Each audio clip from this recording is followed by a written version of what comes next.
Good evening. ఈరోజు మనము very important topic అయినటువంటి అటామిక్ స్ట్రక్చర్, పరమాణు నిర్మాణం గురించి నేర్చుకుంటాం. ఇందులో సుమారుగా మనకి 3 నుంచి 4 బిట్లు వచ్చే అవకాశం ఉన్నటువంటి ప్రాంతం అండి ఇది. ఈ అటామిక్ స్ట్రక్చర్లు ప్రధానంగా మనకి 9th class, 10th class and inter first year ఈ 3 క్లాసులకి కలిపి ఉంటుందండి. 9th క్లాస్లో మనకి what is inside an atom, పరమాణువులో ఏముందనే టాపిక్ ఉంటుంది. 10th క్లాస్లో స్ట్రక్చర్ ఆఫ్ ఆటమ్ అంటే పరమాణు నిర్మాణం గురించి ఉంటుంది. అలాగే ఇంటర్మీడియట్లో కూడా ఫస్ట్ టాపిక్ ఫస్ట్ ఇయర్లో మనకు వస్తుందండి పరమాణు నిర్మాణం. ఇందులో మనకి చూసుకున్నట్లయితే ఇందులో ఏ టాపిక్స్ మనకు ఉంటాయి ఫస్ట్ ఆఫ్ ఆల్ మనకు తెలియాలండి. ముందుగా మనకి వాట్ ఈజ్ ఆటమ్, పరమాణువు అంటే ఏంటి ముందు మనకు తెలియాలి. పరమాణువు ఆటమ్, ఓకేనండి. సెకండ్, పరమాణువు తర్వాత మనకి ఈ పరమాణువు గురించి ఏ శాస్త్రవేత్త ఏం చెప్పాడో మనం తీసుకుంటాం. తర్వాత చార్జ్డ్ పార్టికల్స్ అండి, విద్యుదావేశ కణాల గురించి తెలియాలి మనకి. విద్యుదావేశ కణాలు, charged particles and third one మనకి సబ్ అటామిక్ పార్టికల్స్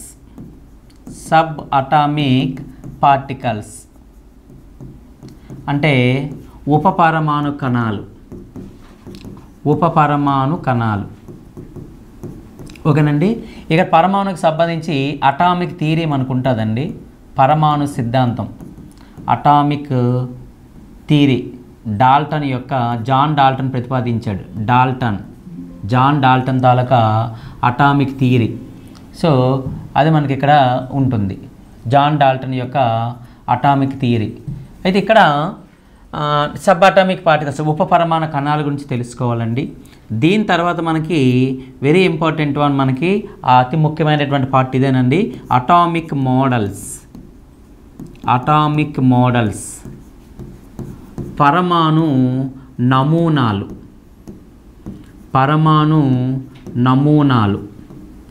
ఈ పరమాణు నమూనాలో మనం చూసుకుంటే ఫస్ట్ థామ్సన్ వస్తుందండి, జేజే థామ్సన్ అటామిక్ మోడల్, థామ్సన్ పరమాణు నమూనా, ఓకేనండి.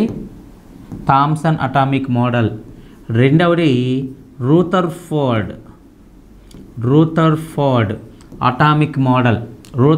అటామిక్ మోడల్ వస్తుందండి. ఈ రూథర్ఫోర్డ్ అటామిక్ మోడల్ తర్వాత ఇక్కడ మనం గమనించాల్సింది ఏంటంటే నీల్స్ బోర్స్ అటామిక్ మోడల్ ఉంటుంది, బోర్స్ పరమాణు నమూనా. ఈ బోర్స్ అటామిక్ మోడల్కి ముందు 2 ముఖ్యమైనటువంటి విషయాలు సిద్ధాంతాలు అనేవి ఇక్కడ రావడం జరిగింది. అందులో ఏంటి అంటే వెరీ ఇంపార్టెంట్ వన్ ఏంటంటే ఇందులో మనకి dual nature of electromagnetic radiation, విద్యుదయస్కాంత వికిరణం యొక్క ద్వంద్వ స్వభావం, విద్యుదయస్కాంత వికిరణం యొక్క డ్యూయల్ నేచర్, ద్వంద్వ స్వభావం. అంటే విద్యుదయస్కాంత వికిరణాలంటే నథింగ్ బట్ లైట్, కాంతికి సంబంధించి ద్వంద్వ స్వభావం. అంటే మీకు తెలుసు కాంతి కొన్ని పార్టికల్ కణ స్వభావం ఉంటుంది, అలాగే వేవ్ నేచర్ తరంగ స్వభావం కూడా ఉంటుంది. ఆ రెండింటికి సంబంధించినటువంటి dual nature of electromagnetic radiation అనేది ఇక్కడ మనకి వస్తుందండి. వెరీ ఇంపార్టెంట్ ఏరియా ఇది మనకి. ఇందులో మనకి ప్రాబ్లమేటిక్ వస్తుంది, బిట్లు కూడా ఎక్కువగా ఉన్నటువంటి అవకాశం. ఎందుకు అంటే ఈ డ్యూయల్ నేచర్ ఆఫ్ ఎలక్ట్రోమాగ్నెటిక్ రేడియేషన్లో ఈ వేవ్ నేచర్కి వస్తారు. వేవ్ నేచర్ పార్టికల్ నేచర్లో మనం ఏం చెప్పుకుంటామంటే టైప్స్ ఆఫ్ కొన్ని మనకి ఇవి ఉంటాయి. వేవ్ నేచర్కి వచ్చేసరికి ఏంటి అంటే what is amplitude, wave number ఏంటి, వేవ్ లెంత్, తరంగ దైర్ఘ్యం అంటే ఏంటి, ప్రమేయం తరంగాల సంఖ్య అంటే ఏంటి. సో ఇలా డిఫరెంట్ టైప్స్ ఆఫ్ మనకి ఇవి ఉంటాయి. ఫ్రీక్వెన్సీ అంటే ఏంటి అవి ఉంటాయి వేవ్ నేచర్లో. దాంతోపాటు ఎలక్ట్రోమాగ్నెటిక్ స్పెక్ట్రమ్ వస్తుంది ఇక్కడ. అలాగే పార్టికల్ నేచర్లో ఇంపార్టెంట్ ఉన్నాయి. పార్టికల్ కణ స్వభావంలో ఒకటి మనకి ప్లాంక్స్ క్వాంటమ్ థియరీ, ఓకేనండి. రెండు అదే బ్లాక్ బాడీకి సంబంధించినటువంటి రేడియేషన్ గురించి చెప్తుంది, కృష్ణ వస్తు వికిరణం గురించి. అలాగే మనకి పార్టికల్ నేచర్లో రెండవది అతి ముఖ్యమైనది ఫోటో ఎలక్ట్రిక్ ఎఫెక్ట్, కాంతి విద్యుత్ ఫలితం. ఆ తర్వాత స్పెక్ట్రమ్, మనకి అటామిక్ స్పెక్ట్రమ్ అనమాట, పరమాణు వర్ణపటం గురించి, హైడ్రోజన్ పరమాణులో లైన్ స్పెక్ట్రం ఎలా ఉంటుంది, వీటికి సంబంధించినవన్నీ ఇక్కడే మనకు వస్తాయండి. దీని తర్వాత బోర్స్ అటామిక్ మోడల్ గురించి నేర్చుకుంటాం. ఈ బోర్స్ అటామిక్ మోడల్లో కూడా కొన్ని వాల్యూస్ మనకి ఎనర్జీ గురించి, రేడియస్ వాల్యూ, ఇవన్నీ కూడా మనకి ఇందులో రావడం జరుగుతుంది. దీని తర్వాత బోర్స్ అటామిక్ మోడల్ తర్వాత మనకు వచ్చేది ఏంటి అంటే సోమర్ఫెల్డ్స్ అటామిక్ మోడల్ అండి. సోమర్ఫెల్డ్ అటామిక్ మోడల్, సోమర్ఫెల్డ్ యొక్క పరమాణు నమూనా వస్తుందండి. ఈ సోమర్ఫెల్డ్ అటామిక్ మోడల్ తర్వాత డి బ్రోగ్లీ సిద్ధాంతం వస్తుందండి. డి బ్రోగ్లీకి సంబంధించినటువంటి థియరీ అనమాట. డి బ్రోగ్లీ థియరీ ఒకటి వస్తుందండి. తర్వాత హైసెన్బర్గ్ అన్సర్టెనిటీ థియరీ వస్తుందండి. హైసెన్బర్గ్ అన్సర్టెనిటీ థియరీ, హైసెన్బర్గ్ అనిశ్చిత్వ సిద్ధాంతం లేదా నియమం. దీని తర్వాత మనకి ఎర్విన్ ష్రోడింజర్ తాలూకా quantum mechanical model of an atom. ఓకేనండి. క్వాంటమ్ యాంత్రిక పరమాణు నమూనా వస్తుందండి. క్వాంటమ్ యాంత్రిక పరమాణు నమూనా. ఓకేనండి. ఇవి మనకు ఓవరాల్గా ఉన్నటువంటి అటామిక్ మోడల్స్. అంటే ఫస్ట్ చెప్పినటువంటి అటామిక్ మోడల్ పరమాణు నమూనా నుంచి ఎర్విన్ ష్రోడింజర్ వరకు ఏం జరుగుతుందో ఇక్కడ చెప్పుకుంటాం. దీని తర్వాత మనకి అటామిక్ మోడల్స్ తర్వాత మనం తర్వాత టాపిక్ ఏం డిస్కస్ చేస్తామంటే క్వాంటమ్ నెంబర్స్ అండి. క్వాంటమ్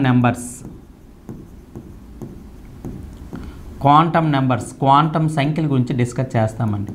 క్వాంటమ్ సంఖ్యలు. ఓకేనండి. క్వాంటమ్ సంఖ్యల తర్వాత మనం డిస్కస్ చేసేది షేప్స్ ఆఫ్ ఆర్బిటాల్ ఆకృతులు, shape of orbitals and nodes అండి. నోడ్ అంటే నోడల్ సర్ఫేసెస్, అంటే నోడ్స్ అంటే నోడల్ సర్ఫేసెస్, తెలుగులో దాన్ని ఏమంటామంటే నోడల్ తలాలు అంటాం. ఓకేనండి. ఆర్బిటల్ ఆకృతులు, నోడల్ తలాలకు సంబంధించి నేర్చుకుంటాం. చివరిగా మనము ఎలక్ట్రాన్ విన్యాసం గురించి నేర్చుకుంటాం. ఈ ఎలక్ట్రాన్ విన్యాసంలో ఇందులో మరలా మనకి 3 లాస్ ఉంటాయండి. ఒకటి ఆఫ్ బో ప్రిన్సిపల్ అని అంటాము, రెండు హూన్స్ రూల్ అంటామండి, హూన్స్ నియమం. 3 పౌలీ ఎక్స్క్లూజన్ ప్రిన్సిపల్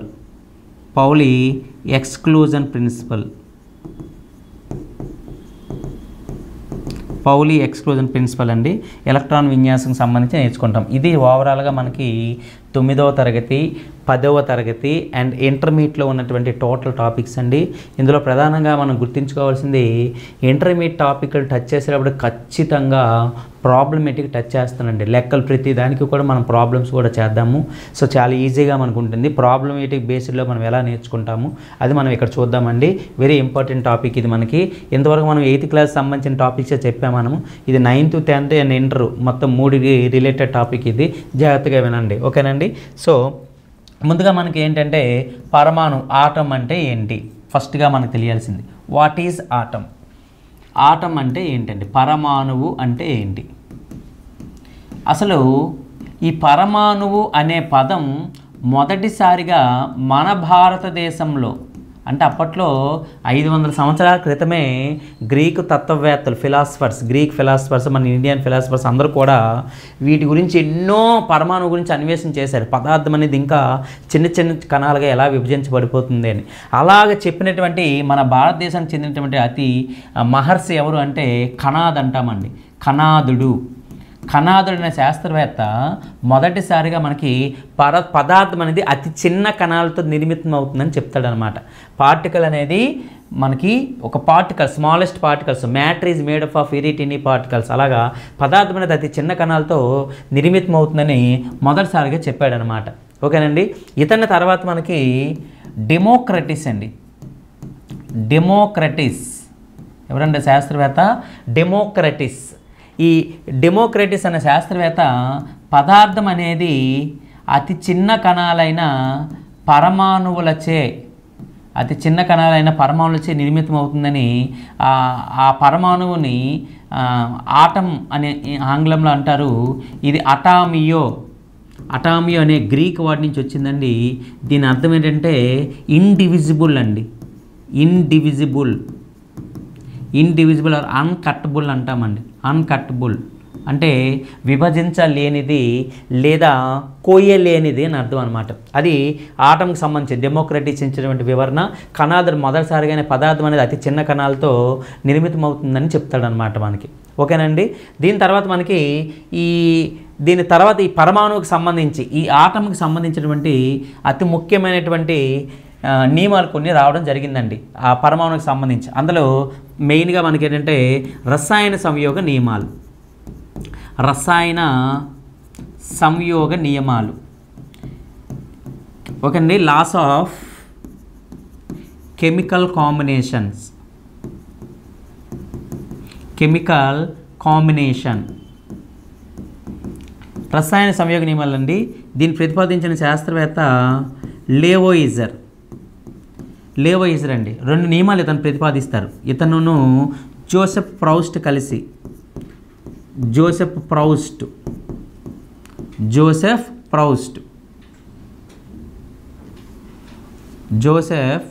ప్రౌస్ట్ కలిసి మనకి 2 నియమాలు ప్రతిపాదించండి. ఒకటి లా ఆఫ్ కన్జర్వేషన్ ఆఫ్ ఎనర్జీ, ద్రవ్య నిత్యత్వ నియమము. 2 లా ఆఫ్ కాన్స్టెంట్ ప్రపోర్షన్, స్థిరానుపాత నియమం అంటాం. లా ఆఫ్ కాన్స్టెంట్, డెఫినెట్ అని కూడా అనొచ్చండి. Definite proportion. ఓకేనండి. ఇంకోటి ఏంటండి law of conservation of energy, law of conservation of not energy అండి, mass. Law of conservation of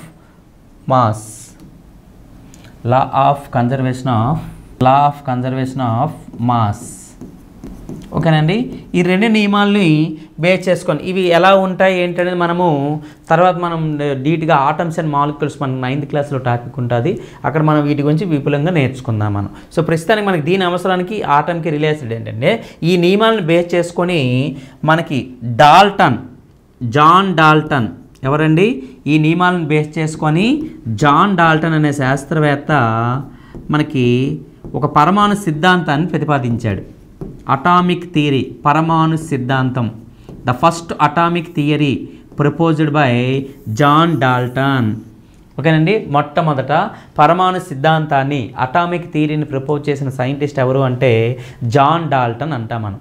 ఈ జాన్ డాల్టన్ తాలూకా ఇంపార్టెంట్ పాస్టులేట్స్, ముఖ్య అంశాలు ఏంటి, ఇతను చెప్పినటువంటి అతి ముఖ్యమైన అంశాలు ఏంటి అనేది మనం ఇక్కడ తెలియాలి. ఫస్ట్ ఆఫ్ ఆల్ మనకి జాన్ డాల్టన్ పరమాణు సిద్ధాంతం ఈ ద్రవ్య నిత్యత్వ నియమం, స్థిరానుపాత నియమం ఈ రెండింటిని బేస్ చేసుకొని చెప్పడం జరిగింది.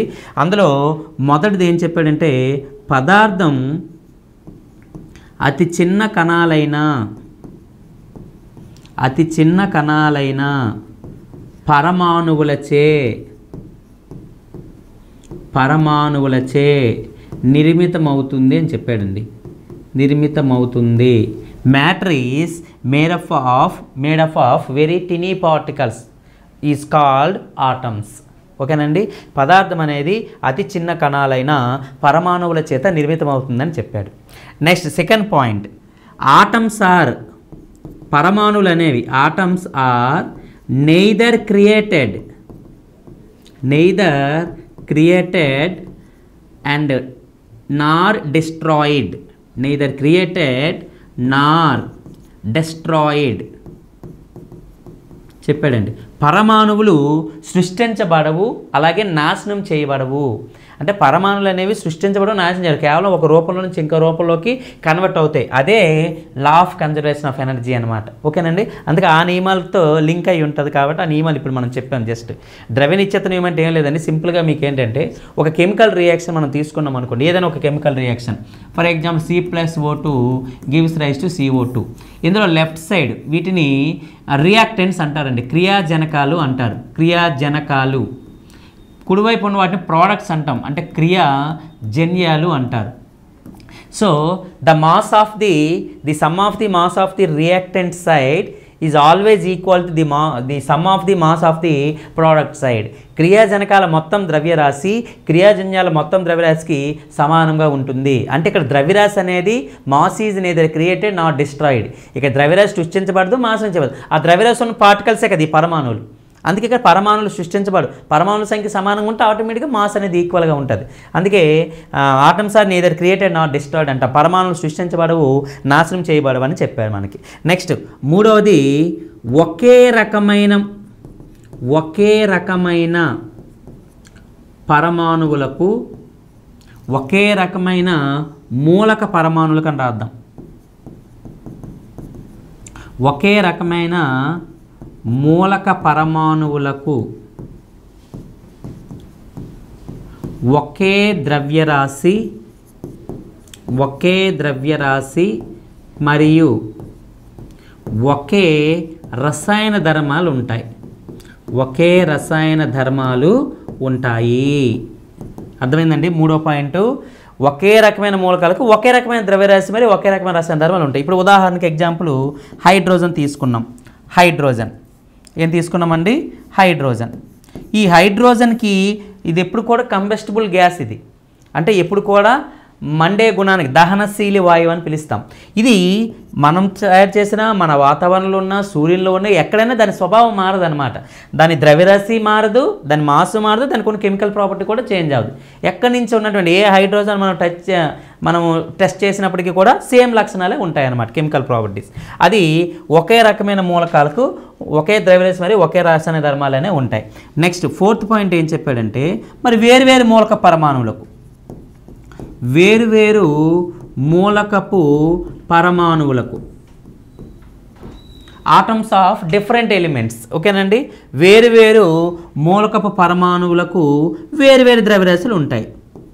వేరువేరు ద్రవ్యరాశులు ఉంటాయి మరియు వేరువేరు రసాయన ధర్మాలు ఉంటాయి. వేరువేరు రసాయన ధర్మాలు ఉంటాయి. ఇది అర్థమైందండి. అంటే డిఫరెంట్ ఎలిమెంట్స్ తీసుకున్నాం. డిఫరెంట్ ఎలిమెంట్స్కి డిఫరెంట్ మాసెస్ ఉంటాయి, different properties. For example hydrogen, oxygen తీసుకున్నాం. హైడ్రోజన్ మాస్ వేరు, ఆక్సిజన్ మాస్ వేరు. హైడ్రోజన్ ప్రాపర్టీస్ వేరు, ఆక్సిజన్ ప్రాపర్టీస్ వేరు, కెమికల్ ప్రాపర్టీస్. ఇప్పుడు hydrogen combustible gas, but in oxygen helper gas, మండడానికి సహాయం చేస్తుంది, మండదు, అది కంబస్ట్ అవ్వదు. అర్థమైందండి. అలాగే హైడ్రోజన్ మాస్ 1 అంటాం, ఆక్సిజన్ మాస్ హైడ్రోజన్ యొక్క అటామిక్ మాస్ 1 అంటాం, ఆక్సిజన్ తాలూకు అటామిక్ మాస్ 16 అంటాం, 16 అంటాం. సో మాసెస్ వేరుగా ఉంటాయి, అలాగే కెమికల్ ప్రాపర్టీస్ కూడా వేరువేరుగా ఉంటాయి. అది ఒక పాయింట్ చెప్పడం జరిగిందండి. నెక్స్ట్ 5వ పాయింట్ మనం చూసుకున్నట్లయితే, ఇది 4th పాయింట్ అండి. 5th పాయింట్ ఏంటి అంటే, ఒక సంయోగ పదార్థం, ఒక కాంపౌండ్. మీకు తెలుసు కదండి సంయోగ పదార్థం అంటే ఎవరికైనా. సంయోగ పదార్థం అంటే ఏం లేదండి, మూలకానికి సంయోగ పదార్థానికి తేడా, ఒకే రకమైన పరమాణులతో ఏర్పడే అణువుని ఎలిమెంట్, మూలకము అంటాం. చూడండి ఒకసారి, ఇంపార్టెంట్ ఇది. H2 ఒకే రకమైన పరమాణులతో ఏర్పడింది కాబట్టి ఇట్ ఈస్ కాల్డ్ ఎలిమెంట్. వేరువేరు పరమాణులతో ఏర్పడే అణువు, మాలిక్యూల్ని సమ్మేళనం లేదా సంయోగ పదార్థం అంటాం. సంయోగ పదార్థం, దీన్ని ఇంగ్లీష్లో కాంపౌండ్ అంటారు. కాంపౌండ్ అంటే ఒక సంయోగ పదార్థంలో పాల్గొనే, ఒక సంయోగ పదార్థంలోని మూలకాలు, ఒక సంయోగ పదార్థంలోని మూలకాలు ఎలా ఉంటాయి? స్థిరభార నిష్పత్తిలోనే ఉంటాయి. స్థిరభార నిష్పత్తిలో ఉంటాయి అంటే స్థిరంగా ఉంటుంది వాటి వెయిట్. ఇప్పుడు ఉదాహరణకు వాటర్ తీసుకున్నాం అనుకోండి, వాటర్లో హైడ్రోజన్ యొక్క అటామిక్ మాస్ యూనిట్, హైడ్రోజన్ యొక్క మాసు 2 అంటాం, ఆక్సిజన్ మాస్ 16 అంటాం. అంటే 2 1 జా 2 18 జా సారీ 2 8 జా 2 1 జా 2 8 జా. సో దీని రేషియో ఎప్పుడు కూడా మారదు. హైడ్రోజన్ వాటర్లో హైడ్రోజన్ ఆక్సిజన్ తాలూకా మాసివ్ రేషియో ఎంత అని అడిగితే, ద్రవ్యరాశి యొక్క నిష్పత్తి అడిగితే 1:8 అది ఎప్పుడు కూడా మారదన్నమాట. అర్థమైందండి. అంటే స్థిరభార నిష్పత్తిలోనే ఉంటాయి. మనము తయారు చేసిన నీరైనా, మన ల్యాబొరేటరీలో తయారు చేసిన నీరైనా, మన ప్రకృతిలో లభించే నీటి మాలిక్యూల్నైనా, వాటర్ మాలిక్యూల్ చూసినా, ఎక్కడ తయారు చేసిన వాటర్ మాలిక్యూల్ అయినా అందులో హైడ్రోజన్ ఆక్సిజన్ తాలూకా నిష్పత్తి ఎప్పుడు కూడా 1:8 రూపంలోనే ఉంటుంది. అది మనకి లా ఆఫ్ కాన్స్టెంట్ ప్రపోర్షన్. ఒక సంయోగ పదార్థంలో ఎల్లప్పుడూ కూడా అందులో ఉన్నటువంటి మూలకాలు ఎప్పుడు కూడా ఒక కాన్స్టెంట్ రేషియోలోనే కలిసి ఉంటాయని చెప్పిందనమాట. ఇది లా ఆఫ్ కాన్స్టెంట్ ప్రపోర్షన్, స్థిరానుపాత నియమం. ఇది అంటే ఈ ధర్మాలను, ఈ నియమాల ఆధారంగా చేసుకొని మనకి చెప్పడం జరిగిందండి. మరొకసారి చూడండి, matter is made up of very tiny particles. పదార్థం అతి చిన్న కణాలైన పరమాణువుల చేత నిర్మితమవుతుంది. Atoms are neither created not destroyed. పరమాణువులు సృష్టించబడవు, నాశనం చేయబడవు. ఒకే రకమైన మూలక పరమాణువులు, the atoms of same elements have same mass and same chemical properties. Atoms of different elements have different masses and different properties. Okay nandi. Next, a compound contains same elements in fixed proportion. ఓకేనమ్మా.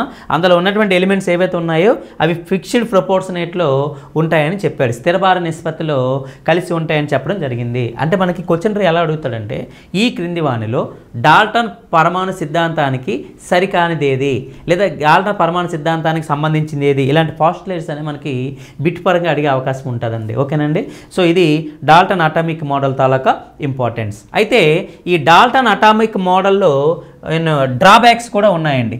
ఈ Dalton atomic model ఉన్నటువంటి drawbacks అనేవి ఏంటనేది కూడా మనం ఒకసారి చూద్దాం. చూడండి, ఇక్కడ ఇప్పుడు మనం చెప్పుకుంటుంది సింపుల్ దండి. డాల్టన్ అటామిక్ మోడల్లో డ్రాబ్యాక్స్